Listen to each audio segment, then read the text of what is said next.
যেমন আপনি যদি বুকের উপরে হাত বাঁধেন তাদের সালাত হচ্ছে না, তারা বাতিল। হাত বাঁধার সঠিক পদ্ধতি কি ভাই? আল্লাহর ওয়াস্তে এই প্রশ্নটা আমাকে করেন। বুকের উপরে হাত বাঁধা হাদিসটা জয়ীফ। আমি বুকের উপরে হাত বাঁধি আর রফে দেন করি দেখে আমাকে মসজিদ থেকে বের করে দিয়েছে। বুকের উপর হাত বাঁধার হাদিস একটাও সহিহ না, সব জয়ীফ। তার ডান হাত রাখলেন বাম হাতের উপর, ডান হাত রাখলেন বাম হাতের উপর। আলা সাদরিহি, কোথায়?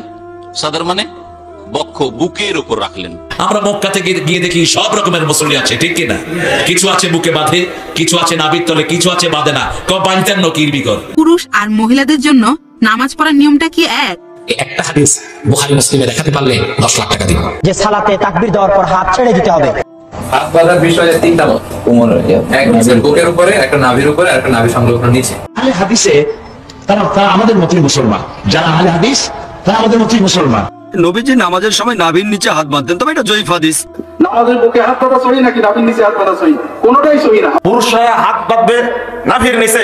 আসসালামু আলাইকুম দর্শক শ্রোতা, ভিডিও শুরুতে অংশবিশেষ দেখে বুঝতে পেরেছেন আজকের ভিডিওটা কতটা গুরুত্বপূর্ণ। প্রিয় দর্শক, বুকের উপরে হাত বাঁধা জায়েজ আছে কিনা বা কাদেরটা সহি কাদেরটা অসহি সে বিষয় নিয়ে 10 জন আলেমের মতামত আমরা জানবো। তার মধ্যে জাকির নায়েক সাহেব, মিজান আজহারী সাহেব এবং তারেক মনোয়ার, তারপরে শেষে আরও যারা আছে, এরকম বাংলাদেশের বা ভারত মিলে প্রখ্যাত যত আলেম আছে আহলে হাদিস হানাফি সকলের মতামত আজকে আমরা জানবো।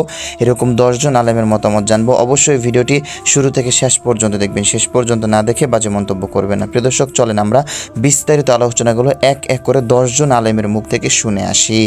কখনো কখনো একাধিক বিষয়ে হক হতে পারে। যেমন আপনি যদি বুকের উপরে হাত বাঁধেন, আপনার এটা বলার সুযোগ নেই যে যারা নাভির নিচে হাত বাঁধে তাদের সালাত হচ্ছে না, তারা বাতিল, এটা বলার সুযোগ নেই। আবার যারা নাভির নিচে সালাতে হাত বাঁধছেন তারা আপনারা কখনোই বলতে পারবেন না যে যারা বুকের উপরে বাঁধে তাদের সালাত হচ্ছে না, এটা বাতিল না। তার মানে কোনো কোনো বিষয়ে এমনও হয় একাধিক বিষয়ে হক হতে পারে। যেমন সালাতের বুকে হাত বাঁধার ক্ষেত্রে বুকের উপরের এটাও ঠিক আছে, মাঝখানেও ঠিক আছে, নাভি সংলগ্ন নিচেও ঠিক আছে। প্রয়োজনে কারো যদি কষ্ট হয় হাত যদি সে ছেড়ে দেয় সেটাও ঠিক আছে। অনেকে বলে যে এটাও ঠিক ওইটাও ঠিক, এটা কেমন করে হয়? তাদের জন্য এই হাদিসটা একটা বড় ধরনের দলিল যে কোনো বিষয়ে একাধিক মতামত হক হতে পারে, একাধিক মতামতই সহি হতে পারে। নট নেসেসারি যে একটা বিষয়ই সঠিক হতে হবে, কখনো কখনো একাধিক বিষয়ও সহি হতে পারে। হাত বাঁধার সঠিক পদ্ধতি কি ভাই? আল্লাহর ওয়াস্তে এই প্রশ্নটা আমাকে করেন। এখন পর্যন্ত 100 বছর পার হয়ে গেছে, এই সলিউশন এখন আসতে পারলাম। বিশাল বিশাল ফিতনা চলতেছে, এখন হাত বাঁধাই ফিক্স করতে পারলাম না। সুবহানাল্লাহ। মানে আন্তর্জাতিক চক্রান্ত চলতেছে মুসলিমদের এগেইনস্টে, এখন পর্যন্ত মুসলিমরা হাত বাঁধাই ঠিক করতে পারলো না। আরে বোকা, এখন তো কাফেররা তোমাদের হাত ভেঙে ফেলে দিবে, বাদবা কি তখন? এখন তো ওরা তোমাদের হাতই ভেঙে ফেলে দিবে, তখন তো নাভির নিচেও বাঁধতে পারবে না, বুকেও বাঁধতে পারবে না। তো হাতটাকে সেভ করো, নিজের অস্তিত্ব সার্বভৌমত্বকে টিকায় রাখো। বড় মেজর দিকে চোখ না দিয়ে মাইনর দিকে চোখ দিয়ে পুরো মুসলিম উম্মাহকে এগুলো নিয়ে ব্যস্ত রেখেছে। আশ্চর্য একটা বিষয়, এখন পর্যন্ত হাত বাঁধাই ঠিক করতে পারলাম না। আর এটা নিয়ে এত বেশি চর্চা হয়, আমি অদ্ভুতভাবে খেয়াল করে দেখি যে কিছু মানুষ নামাজি মানুষের হাত বাঁধা ঠিক করা নিয়ে ব্যস্ত হয়ে আছে, আর বেনামাজিরা পড়ে আছে, ওদেরকে নামাজি বানানোর কোনো ফিকির নাই। তো এখন সময়টা এমন সিরিয়াস যে মুসলিমদের হাতই ভেঙে দেওয়ার প্ল্যান করেছে যারা ইসলাম বিরোধী সভ্যতা। হাত না থাকলে বাঁধবেন কি? আগে হাত সেভ করেন, পরে বাঁধেন। আল্লাহ পাক বোঝার তৌফিক দান করুন। বাংলাদেশে এখন বর্তমানে খুবই ফেমাস একজন বক্তা, নামের আগে ডক্টর আছে, শেষে দন্তাস্ব দীর্ঘিকার আছে। এটা হলো শেষে, শুরুতে ডক্টর। একবার একে আলোচনায় দেখলাম ওই হুজুরকেই একজন মাহফিলে প্রশ্ন করছে, হুজুর আপনারা বলতেছেন বুকের উপরে হাত বাঁধা হাদিসটা জয়ীফ। আমরা হানাফি মাযহাবের লোকেরা বলি বুকের উপরে হাত বাঁধার হাদিস কি? জয়ীফ। এই জন্য হানাফি মাযহাব আমরা যারা ফলো করি আমরা অনেকে নাভির নিচে। হুজুর আপনারা বলতেছেন বুকের উপর হাত বাঁধা জয়ীফ, তাহলে আপনাদের মহিলারা বাঁধে কেন? আমাদের মা বোনরা হাত বাঁধে কোথায়? কথা বলেন, কোথায় বাঁধে? তো প্রশ্নকারীর প্রশ্ন কিন্তু ঠিক আছে, হাদিসে তো জয়ীফ হয়, তো জয়ীফ হাদিস আপনাদের মহিলারা মানে কেন? উনি জবাব দিল, মহিলারাও জয়ীফ, হাদিসও জয়ীফ, অসুবিধা নেই। জয়ীফ শব্দের অর্থ কি? জয়ীফ অর্থ দুর্বল। এজন্য উনি জবাব দিলেন যে হাদিসও দুর্বল, মহিলারাও দুর্বল, এজন্য দুর্বলরা মানে অসুবিধা নেই। এরপর প্রশ্ন হলো, আমি বুকের উপরে হাত বাঁধি আর রফে দেন করি দেখি আমাকে মসজিদ থেকে বের করে দিয়েছে। এখন নামাজের কথা মনে পড়লে চোখ দিয়ে পানি আসে। আহা, কোথায় আমরা চলে গেছি আজ। কোন যুবক যদি রফে দেন করেন, আমিন জোরে বলেন, তিনি যদি এই জাতীয় হাদিস যেগুলো আছে সেগুলোর উপর আমল করেন, সেটা যদি আপনার ডিস্টার্ব হয় যে আপনি জোরে আমিন শুনতে অভ্যস্ত না, আপনার এখানে কেউ পড়ে না, হঠাৎ একজন বলছে, আপনার অ্যাটেনশন ওই দিক গেছে, বা আপনি বিরক্ত বোধ করছেন কোনো কারণে, হাদিসে আছে এগুলো, সেগুলোর উপরে মুস্তাহিদদের ফোকাদের গবেষণা এটার উপরে ভিত্তি করে আমল করেছে আল্লাহর বান্দা। যুবক মানুষ, যেখানে যুবকরা মসজিদ দিকে আসে না, এই যুবক আসছে, তাকে এটার কারণে ভৎসনা করা বা মসজিদে আসতে নিষেধ করা, এরকম যদি কোথাও ঘটে, এরকম অহরহ ঘটে আমার মনে হয় না, যদি 2-4টাও ঘটনা ঘটে সেটা খুবই দুঃখজনক। যারা কাজগুলো করবেন তারা অন্যায়কারী হিসেবে আল্লাহর কাছে বিবেচিত হবেন। আল্লাহর ঘরে আমাদের দেশে সুদখোরের আসার অনুমতি থাকে না? আপনাদের এলাকা মসজিদগুলোতে সুদখোররা যায় না, ঘুষখোররা যায় না, দাঁড়ি চাচা মানুষ যায় না, বউ পর্দা চলে না সে মানুষ যায় না? ও তো সব 2 নম্বর মানুষরা মসজিদে যাইতে পারে, শুধু হাত বুকের উপর বাঁধলে আর আমিন জোরে বললে মসজিদে যেতে পারবে না। আল্লাহ তাআলা আমাদেরকে হেদায়েত দান করুন। মুসলমানদের মধ্যে মতপার্থক্য থাকতে পারে, ভুল থাকতে পারে, বিভ্রান্তি থাকতে পারে, কিন্তু তাই বলে আল্লাহর ঘর থেকে একে অন্যকে বের করে দেওয়া, সেটা যেই পক্ষ থেকেই করুক বাড়াবাড়ি, যে দিক থেকেই হোক না কেন।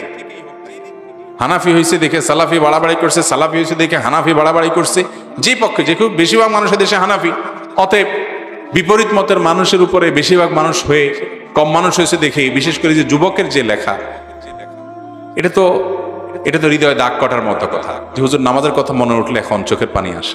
কত বড় কথা। আল্লাহ তাআলা আমাদেরকে সহনশীল হওয়ার তৌফিক দান করুন। আমরা 30 কিলোমিটার দূর হতে আপনার আলোচনা শুনতে এসেছি। কয়েকটি প্রশ্ন আছে, মেহেরবানি করে কোরআন ও হাদিসের আর উত্তর দিবেন। কিছু মানুষ বুকের উপর হাত বেঁধে নামাজ পড়ে, নামাজ শেষে ইমামের সহিত মোনাজাত করে না। আমাদের প্রশ্ন যে কোনো ফরজ নামাজ শেষে মোনাজাত করা যায় কিনা, বুকে হাত বাঁধা যায় কিনা? না, বুকের উপর হাত বাঁধার হাদিস একটাও সহিহ না, সব জয়ীফ, যা ইবনে তাইমিয়ার প্রধান ছাত্র ইবনুল কাইয়্যিম বর্ণনা করেছেন।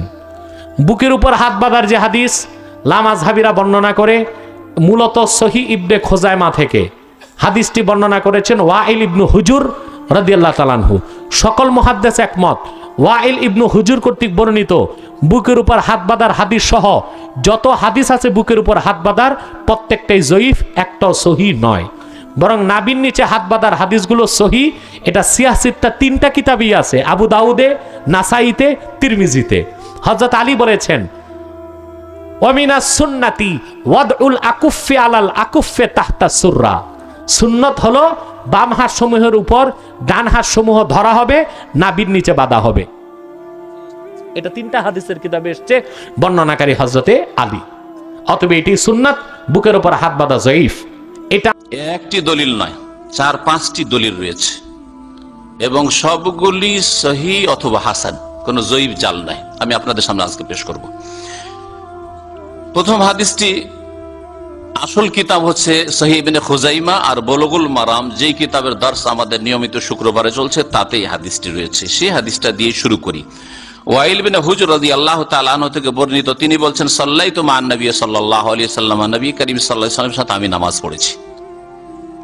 ফাওয়াদা ইয়াদাহুল ইয়ুমনা আলা ইয়াদিহিল ইউসরা, অতঃপর তিনি তার ডান হাত রাখলেন বাম হাতের উপর, ডান হাত রাখলেন বাম হাতের উপর। আলা সাদরিহি, কোথায়? সাদর মানে বক্ষ, বুকের উপর রাখলেন। বুক মানে পেট নয়, আর বুক মানে নাভি নয়। বুক কোথায়? এই বুকের উপর, যেটাকে সাদর বলা হয়। এখান থেকে শুরু করে এই পর্যন্ত বুক। তো বক্ষের উপর হাত রাখেন রাসূলুল্লাহ সাল্লাল্লাহু আলাইহি সাল্লাম। এই হাদিস সম্পর্কে মজার কথা হচ্ছে যে তারা কাটাছেঁড়া করে বলে থাকে। আল্লামা আলবানী রহমতুল্লাহ আলাইহি যে কথাটি বলেছেন, আর সহিহ ইবনে খুজাইমার টিকাতে কথাটি মজুদ রয়েছে। কালাল আলবানী বলছেন, ইসনাদুহু যায়িফুন, এর সনদ হচ্ছে যায়িফ। হাদিস যায়িফ বলেননি, কি বলেছেন? সূত্র হচ্ছে যায়িফ। লিআন্না, কেন? লিআন্না মুআম্মালান হুয়া ইবনু ইসমাইল সাইয়ুল হিফজ, কারণ এই হাদিসের সনদে মুআম্মাল বিন ইসমাইল একজন রয়েছে, ইসমাইলের পুত্র মুআম্মাল। এই লোকটির স্মৃতিশক্তি খারাপ ছিল, স্মৃতিশক্তি দুর্বল। সাইয়ুল হেফজ মানে স্মৃতিশক্তি দুর্বল ছিল, মনে রাখতে কম পারত, ধরে রাখতে কম পারত। তাহলে তার দিনের দিক থেকে, তাকওয়া পরেজগারির দিক থেকে, ইমানদারিতে হয়তো ঠিক ছিল, কিন্তু দুর্বলতা কোথায় ছিল? কুওয়াতে হাফেজা, স্মৃতিশক্তিতে দুর্বলতা ছিল। সেই জন্য এর সনদটা হচ্ছে জয়ীফ। এতটুকু বলে দিয়ে লোকজনকে ধোকা দিল যে দেখো দেখো বুকের ওপর হাত বাঁধাও জয়ীফ, যেমন নাভিরটা জয়ীফ বলছে এটাও জয়ীফ, দিল প্রচার করে। ঠিক এই করেছে কিছু লোকেরা। মসজিদে হাত কোথায় বাঁধবেন এটা নিয়ে ঠেলাঠেলির কোনো সময় এখন। আমরা মক্কাতে গিয়ে দেখি সব রকমের মুসল্লি আছে, ঠিক কিনা? কিছু আছে বুকে বাঁধে, কিছু আছে নাভির তলে, কিছু আছে বাঁধে না। বাঁধতেন নকির বিকর আছে না, এমনি খাড়াই থা বে, দেখছেন নি এমনে থা, কিরে এগুলো এমনে রয়েছে কা। আমি একজনের পাশে গিয়ে বললাম, ভাই আখোয়া সল্লে কামা সাল্লা রাসূল, তুমি এমনি খাড়াই রয়েছো, আমাদের দেশে তো হাত কোনায় বাঁধবে, এটা লইও ঢেলা ঢেলি সল্লে সলা থাক, তোমারটা তুমি বড় মিয়া, আমারও ঠেলো কে। নামাজের পরে বললাম, লাউসামি হাইনি মাউরফুক, মাফ করবেন আপনার পরিচয়? কানা রাইসু শরিয়া ফি জামিয়াতে ইমাম মক্কা, মক্কা ইউনিভার্সিটি, আমি শরীয়তের চেয়ারম্যান। সামান্য জিনিস নিয়ে আপনার ভাইকে গালি দিয়েন না, সামান্য জিনিস নিয়ে আপনার ভাইকে দূরে ঠেলে দিয়েন না, ঠিক না? ঠিক। আমরা আল্লাহকে মানি, কাকে মানি?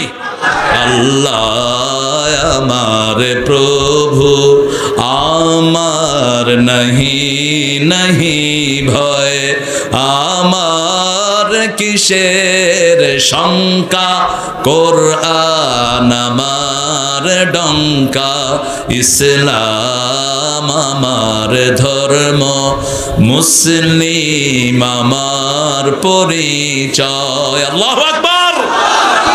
মুসলিম আমি, সংগ্রামী আমি চির রণবীর, আল্লাহকে ছাড়া কাউকে মানি না, নারায়ে তাকবীর, নারায়ে তাকবীর। সেই আল্লাহর সাথে ব্যবসা করতে রাজি আছেন না নাই? আসসালামু আলাইকুম। এখানে একজন বোন জানতে চাচ্ছেন, পুরুষ আর মহিলাদের জন্য নামাজ পড়ার নিয়মটা কি এক? আর হানাফি এবং শাফিদের নামাজের নিয়মে কি পার্থক্য? বোন, আপনি প্রশ্ন করলেন যে নামাজ পড়ার নিয়মটা পুরুষ আর মহিলাদের ক্ষেত্রে এক কিনা, শাফি আর হানাফির ক্ষেত্রে এক কিনা। আমাদের নবীজি মুহাম্মদ সাল্লাল্লাহু আলাইহি ওয়াসাল্লাম বলেছেন, এটা আছে সহিহ বুখারীতে খণ্ড নম্বর 1, নবীজি বলেছেন, নামাজ পড়ো যেভাবে আমাকে পড়তে দেখেছো। নবীজি এটা বলেননি যে মহিলারা একভাবে নামাজ পড়বে, পুরুষরা আরেকভাবে নামাজ পড়বে। আরেকটা হাদিস, এটা হচ্ছে সহিহ বুখারী খণ্ড 1 বুক অফ সালাহ, যে সাহাবিয়াগণ পুরুষদের মতো করে নামাজ পড়তেন। পুরুষ আর মহিলাদের নামাজ পড়ার জন্য আলাদা কোনো নিয়ম নেই। নামাজ পড়বেন সেভাবে যেভাবে নবীজি পড়তেন, সে আপনি পুরুষ হন বা মহিলা হন। আমি জানি বাজারে এরকম কিছু বই পাওয়া যায়, ইন্ডিয়া সহ সারা পৃথিবীতেই বিভিন্ন মতবাদের লোকজন বলে মহিলাদের জন্য নামাজ পড়ার নিয়মটা আলাদা আর পুরুষদের নামাজ পড়ার নিয়ম আলাদা। এরকম কোনো হাদিস নেই। ইসলাম সম্পর্কে যদি কিছু বলেন, সেখানে কোরআন বা সহিহ হাদিসের রেফারেন্স থাকতে হবে, সব সময় কোরআন এবং সহিহ হাদিস। তাহলে যখন রেফারেন্স দেবেন যে কোনো বিশেষজ্ঞ হোক, পৃথিবীর সবচেয়ে বড় বিশেষজ্ঞ, যদি তিনি কিছু বলেন, প্রমাণ থাকতে হবে, কোরআন এবং সহিহ হাদিস প্রমাণ দেখাতে হবে। প্রমাণ পেশ করো ইন কুনতুম সাদিকিন। এমন কোন হাদিস নেই বা কোরআনের আয়াত নেই যেটা বলছে যে নামাজ পড়ার নিয়মটা পুরুষ এবং মহিলাদের আলাদা। আমি জানি অনেক বিশেষজ্ঞ নিজস্ব দৃষ্টিভঙ্গি থেকে বলে থাকেন, যেহেতু মহিলাদের নিরাপত্তা দরকার, তারা আলাদাভাবে নামাজ পড়বে, এটা হচ্ছে তাদের দৃষ্টিভঙ্গি। কিন্তু নবীজি কখনো বলেননি নামাজ পড়বো যেভাবে নবীজি পড়তেন। এবারে হানাফি এবং শাফি মাযহাবে নামাজের নিয়ম সম্পর্কে বলি। আমি জানি এদের মধ্যে কিছু পার্থক্য আছে। হানাফিরা নামাজের সময় হাত বাঁধে নাভির নিচে, শাফিরা হাত বাঁধে বুকের উপরে, তারা তাকবীর দেয়, আমিন শব্দটা জোরে বলে। এখানেও আগের উত্তরটাই। সহিহ বুখারী, নবীজি বলেছেন খণ্ড নম্বর 1 বুক অফ সালাহ, নামাজ পড়ো যেভাবে আমাকে পড়তে দেখেছো। আর এই চারজন ইমাম, ইমাম শাফি, ইমাম আহমদ ইবনে হাম্বল, ইমাম আবু হানিফা, ইমাম মালিক, এই চারজন বিখ্যাত ইমামই বলেছেন, যদি দেখো আমার কোনো ফতোয়া আল্লাহ এবং রাসূলের বিরুদ্ধে যাচ্ছে, ফতোয়া দেওয়ালে ছুঁড়ে মারো। আমি জানি আবু হানিফা রাদিয়াল্লাহু আনহু বিখ্যাত বিশেষজ্ঞ, তাকে শ্রদ্ধা করি, ভালোবাসি। মানুষে বলে যে তিনি বলেছেন যখন তোমরা নামাজ পড়বে নাভির নিচে হাত বাঁধবে। আবু দাউদে একটা হাদিস আছে, আবু দাউদ খণ্ড নম্বর 1 বুক অফ সালা বলা হয়েছে নবীজি নামাজের সময় নাভির নিচে হাত বাঁধতেন, তবে এটা জয়ীফ হাদিস। ঠিক এর পরের হাদিসটাই বলছে, যেটা সহিহ হাদিস, যে নবীজি হাত বাঁধতেন নাভির উপরে। আরো সহিহ হাদিস আছে সহিহ ইবনে খুজাইমা, যেটা বলছে নবীজি হাত বাঁধতেন বুকের উপরে। সহিহ হাদিস যখন বলছে নবীজি বুকের উপর হাত বাঁধতেন, নাভির নিচের হাদিসটা জয়ীফ। তাহলে নামাজ পড়ার সঠিক নিয়ম বুকের উপর হাত বাঁধা নিয়ম। এবার আমরা সালাতের কিছু ফুরুই শাখাগত নিয়মে আসি। যখন আপনি তাকবীর দিবেন, তাকবীর দিয়ে হাত কোথায় বাঁধবেন? অনেক বড় মাসলা, কমসে কম 1-1 ঘন্টা 2 ঘন্টা এই জাতীয় মাসলার উপর কথা বলা লাগে, কিন্তু তারপরেও যেহেতু এখানে সময় নাই, প্রত্যেক মাসলার উপর আমি সংক্ষিপ্ত করে আলোচনা করবো ইনশাআল্লাহুল আজিজ। এখানে দুটা মাসলা আছে। ইমাম মালিক রাহিমাহুল্লাহর পক্ষ থেকে বর্ণনা করা হয়, আল মুদাওয়ানা আল কুবরা নামে একটা বই আছে। সেই বই ইমাম মালিক রাহিমাহুল্লাহর পক্ষ থেকে নকল করা হয়েছে যে ইমাম মালিক বলতেন যে ইমাম মালিক রাহিমাহুল্লাহর মত হচ্ছে যে সালাতে তাকবীর দেওয়ার পর হাত ছেড়ে দিতে হবে। তার মানে এইভাবে সালাতে আল্লাহু আকবার তাকবীর দেওয়ার পর হাত ছেড়ে দিতে হবে। কোথাও বাধার কথা ইমাম মালিক রাহিমাহুল্লাহ বলেন নি, কিন্তু ইমাম মালিক রাহিমাহুল্লাহর দিকে নিসবত করে যে কথা বলা হয় এই কথা ভুল। ইমাম মালিক রাহিমাহুল্লাহ তার নিজস্ব গ্রন্থ, নিজের লেখা গ্রন্থ মুয়াত্তা মালিকে সালাতে তাকবীর দেওয়ার পর হাত বাঁধার হাদিস নিয়ে এসেছেন। সুতরাং ইমাম মালিক রাহিমাহুল্লাহর এটাই মত যে সালাতে তাকবীর দেওয়ার পর হাত বাঁধতে হবে। আর বাকি সকল ইমাম এই বিষয়ে একমত যে সালাতে তাকবীর দেওয়ার পর হাত বাঁধতে হবে, এতে কোনো ইখতিলাফ নাই। ইখতিলাফ হচ্ছে হাত কোথায় বাঁধতে হবে। হাত কোথায় বাঁধতে হবে এই মর্মে যতগুলো হাদিস আছে, বুকের উপরে হোক, নাভির উপরে হোক, নাভির নিচে হোক, পেটের উপরে হোক, সকল হাদিসেই কিছু না কিছু দুর্বলতা আছে। এটা হলো 1 নাম্বার কথা। প্রত্যেক হাদিসেই কিছু না কিছু দুর্বলতা আছে। তো এই দুর্বলতা সম্পূর্ণ হাদিসগুলোর মধ্যে সঠিক বা সহিহ হওয়ার সবচাইতে নিকটবর্তী হাদিস হচ্ছে বুকের উপর হাত রাখার হাদিস। ইবনে খুজাইমা রাহিমাহুল্লাহ তার সহিহ ইবনে খুজাইমাতে এই হাদিসটা ওয়াইল ইবনে হুজর রাদিয়াল্লাহু তাআলা আনহুর পক্ষ থেকে নিয়ে এসেছেন যে রাসূল সাল্লাল্লাহু আলাইহি ওয়াসাল্লাম ওয়াদা ইয়াদাইহি আলা সাদরিহি, তার বুকের উপর বাঁধলেন। এই হাদিসের উপর যে অভিযোগ পেশ করা হয়, যারা বুঝেন তারা মনোযোগ দিয়ে শুনবেন, যারা বুঝতে পারছেন না তারাও শোনার চেষ্টা করবেন, আস্তে আস্তে বুঝবেন ইনশাআল্লাহ। এই হাদিসের একজন রাবী হচ্ছে মুআম্মাল বিন ইসমাঈল। এই মুআম্মাল বিন ইসমাঈল সম্পর্কে যারা এই হাদিসকে দুর্বল বলেছেন, বুকের উপরে হাত বাঁধার হাদিসকে, তারা মুআম্মাল বিন ইসমাঈলকে বলেছেন মুনকারুল হাদিস। যে ইমাম বুখারী রাহিমাহুল্লাহ মুআম্মাল বিন ইসমাঈলকে মুনকারুল হাদিস বলেছেন। মুনকারুল হাদিস এই কথাটা একজন রাবীর ক্ষেত্রে, একজন হাদিসের বর্ণনাকারীর ক্ষেত্রে অনেক নিম্ন পর্যায়ের শব্দ, অনেক নিম্ন পর্যায়ের শব্দ। শুধু দুর্বল নয়, দুর্বলেরও নিম্ন স্তর হচ্ছে মুনকারুল হাদিস। তো এই কথা ইমাম বুখারী রাহিমাহুল্লাহর পক্ষ থেকে হাফেজ মিজরি তার তাহজিবুল কামাল, হাফেজ ইবনে হাজার আসকালানী তার তাহজিবুত তাহজিব, তাকরিবুত তাহজিব, এগুলো সব জায়গাতেই নকল করেছেন। কিন্তু দুঃখজনক হলো, বাস্তবতা হচ্ছে যে ইমাম বুখারী রাহিমাহুল্লাহ তার কোনো বইয়েই মুআম্মাল বিন ইসমাঈলকে মুনকারুল হাদিস বলেননি। ইমাম বুখারী রাহিমাহুল্লাহ একটা লিখিত বই আছে আত-তারিখ আল কাবীর, যেটাতে তিনি রাবীদের জীবনের উপর বইটা লিখেছেন। তার প্রথম বই এটা তারিখ আল কাবীর। সহিহ বুখারীর আগেও বয়স যখন তার 18 তখন তিনি আত-তারিখুল কাবীর লেখা শুরু করেছিলেন। এই আত-তারিখুল কাবীরের 8ম খণ্ডের 49 পৃষ্ঠায় মুআম্মাল বিন ইসমাঈলের কথা ইমাম বুখারী রাহিমাহুল্লাহ নিয়ে এসেছেন, কিন্তু তার উপর কোনো কথা বলেননি। মুনকারুল হাদিসও না, অন্য কিছু না।